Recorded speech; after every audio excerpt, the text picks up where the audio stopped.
representatives from perhaps several colleges, but don't have the time to get around to all of those colleges. Maybe some of them are quite far away. It's a great place to touch base with some college representatives and ask your questions and really shop around. Oh, financial aid. So this slide I know produces a little anxiety for a lot of people, just seeing those two words.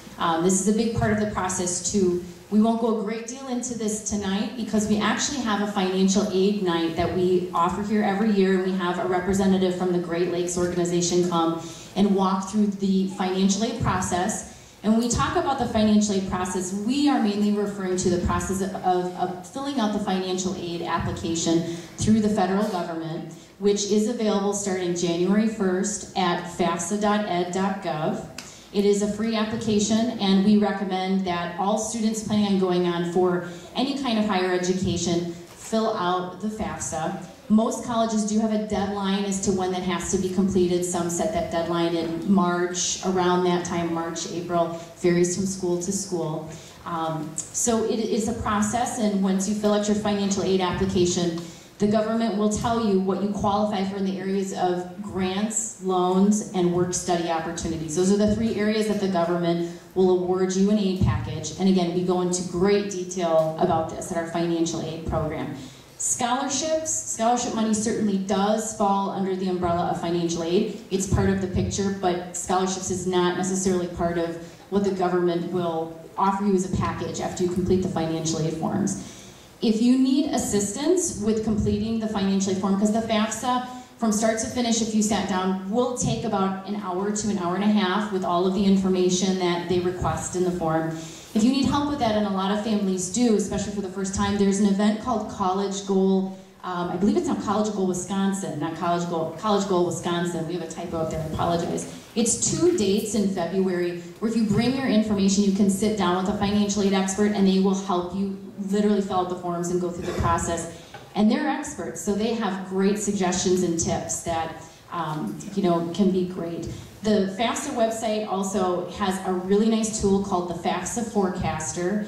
If you want to get an estimate of what your financial aid package might look like at certain colleges, I've heard that the FAFSA Forecaster tool has been really helpful for some families. Scholarships. So scholarships is part of the financial aid process, but a separate step. Whether a student applies for 1 or 100 scholarships is really up to them. Of course, we suggest that students apply for as many scholarships as they are able to apply to. And scholarships become available really through all of senior year. There are many different kinds of scholarships. The ones we have listed up here are the main scholarships. Institutional scholarships would be a scholarship coming from a college. And a lot of those kind of offers would come at the time that a student is accepted to a college, or some colleges have their scholarship process a few months after admissions is offered. A private scholarship perhaps would come from a parent's place of employment that's offered privately. And we offer many local scholarships here from the high school, as well as local agencies and families that sponsor scholarships in the area. So seniors will get a lot of emails. There'll be postings in the announcements about scholarships as the school year goes by. Our local scholarships in particular start to become available more in December, January, between the December to April window. So again, make sure seniors are checking your email, looking at announcements, and we'll always refer you to our scholarship website, which is at the bottom of this slide, where we have a few different scholarship databases as well as a lot of tips for filling out scholarships. Again, letters of recommendation are required for pretty much all scholarships, so that's nice to be prepared for that before you start the process. And that form again is on the scholarship website. Some students are considering looking into the military entrance, or perhaps working with the ROTC while they're in college, an ROTC program. We have representatives who are here monthly.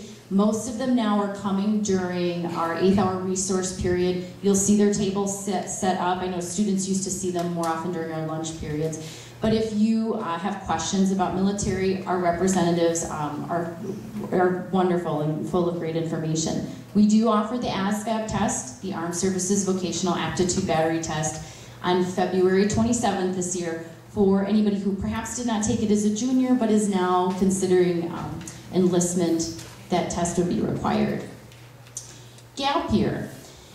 Gap year is something that is simply what it is taking a year off after high school before you go on to that next phase of your life. This is something that in other countries is very popular, and it's something that's gaining a lot of steam here in the United States. I think one, because of the changing economic times, some students feel the need to take that time off, perhaps work or go into an experience that will help them really firm up their plans. What do I really want to do? There's some wonderful gap year experiences out there that might involve an internship and abroad. So this has become an option that a lot more students are looking at. And it isn't necessarily the case for all students that if you don't go to college right away that you'll never get there. It just is part of the plan, just a different plan. So it is a great thing for some students, and for some it's not. So just an option that more students are looking at. Some more information and suggestions if you are wondering more about a gap year at that link. And if there are any general questions about the process, I know we went through the information pretty quickly, but any general questions that might be helpful to the whole group, we'll certainly take your questions now. Nothing? Oh. When the ACT scores were submitted to the colleges, do we have to resubmit them with the application process? If they're already there, we don't need to do anything. The question was if a student, when they signed up for the ACT or SAT test, requested at that time to have their scores automatically sent to a college, do you need to resend them? The answer is no. When a student signs up to take the ACT, they're given the option to send their scores to several different schools for free. And if you did that when you took the test and you're happy with that score, the college has it and you do not need to resend it. Some students don't do that, or perhaps at the time when they take the ACT are not sure yet exactly where they'll be applying. If that's the case, many colleges require that you send the score directly from ACT or SAT. So you would need to go to ACT's website and request to have your score sent officially from ACT. And there is a small charge to send it to the college. But then they have it and it's done.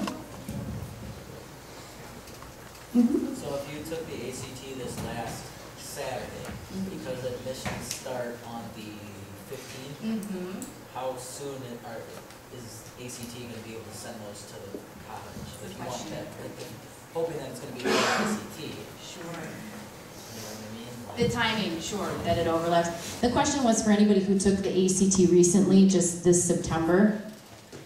Now that students are starting to apply to college, when can I apply? When will the college get my score?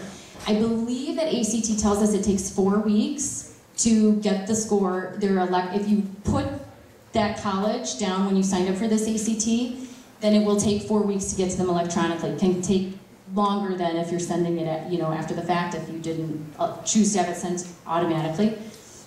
So just depending on the timing, plan on it taking 4 weeks. When you're doing your college applications online, if you're filling out the UW application from start to finish, depending on how long you take on the application, that could take up to a couple of hours to complete. So, and some students will, because the college applications are online, a lot of students will sit down, do part of it, save it, come back. So if you want to start working on your application and plan on submitting it around the time, they would meet at the same time.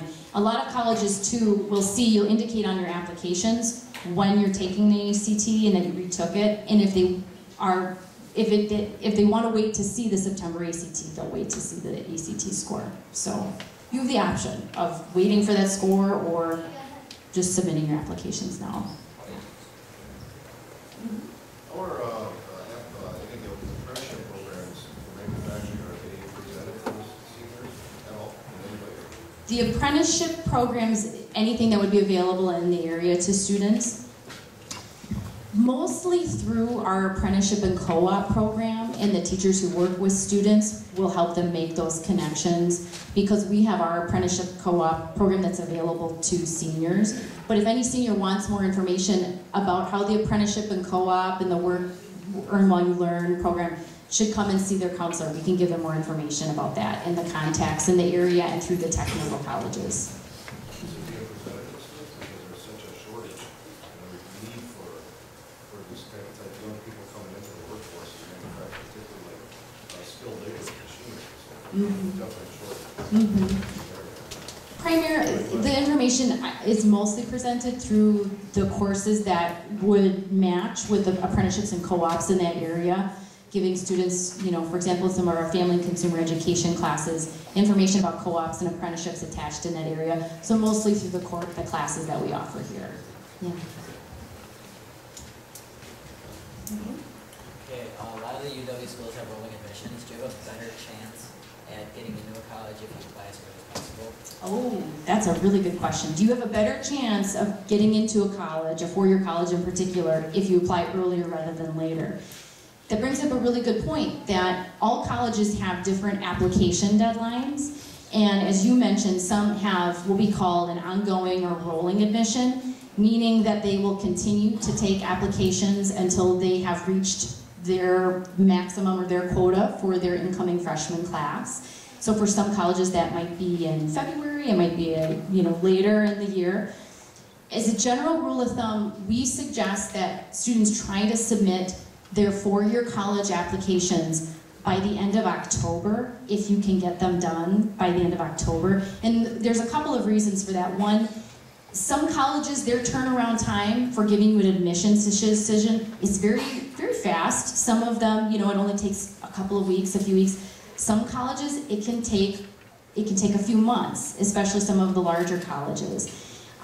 There are also some colleges who already have a November 1st deadline, and so if you were meeting that end of October goal, you're going to meet any of those early November 1st deadlines. But yes, generally the earlier in the season you apply, the more quickly you're healed back from a lot of colleges. We often will have students who maybe wait until November, December to submit their first applications, and it can take a little longer at that time of the year because that is sort of getting into the really busy part or the end of the application season for campuses, so earlier is better. If there is anybody in here who is interested in applying to UW-Madison, it is good to know that they are one campus in the UW system in particular that has some unique application deadlines. If you would like an admissions decision from them prior to January 1st, you need to apply prior to November 1st. If that's their first application window. And then if you would like a decision from them prior to March 1st, you need to submit your application prior to January 1st. So they have these November and January dates for their application. So just to keep that in mind if you're thinking of applying to UW-Madison in particular. Mm-hmm. Well, transcripts. I'm assuming that transcripts cover all 4 years of their classes. Now, when you send in a transcript, I noticed on the website last spring that they were talking about the seniors at that time, sending them, making sure that they get to the schools. The transcripts that seniors have to send at the end of the year? That's a good question. Colleges not only want an initial transcript from students at this point, which a senior's transcript at this point, what it will look like is have their all of their semester grades from their freshman, sophomore, junior year, and a college will see the classes they have in progress this year, but will not see, of course, the grades yet from senior year. Then at the end of the year, colleges request a final transcript be sent, and they send this information directly to the students saying, please remember, send us your final transcript, because they do like to see that your effort and your academic record was consistent through senior year, that you didn't do the senior slide and take basket weaving 7 hours a day and your grades dropped off. So all colleges generally will ask for that final transcript at the end of the year too. It's a good question. If there are any other questions, all of the counselors will be here to answer any questions after the presentation, and we will also be posting this on our website, and we will send out a link to this. Thank you all so much for coming. We appreciate you taking the time.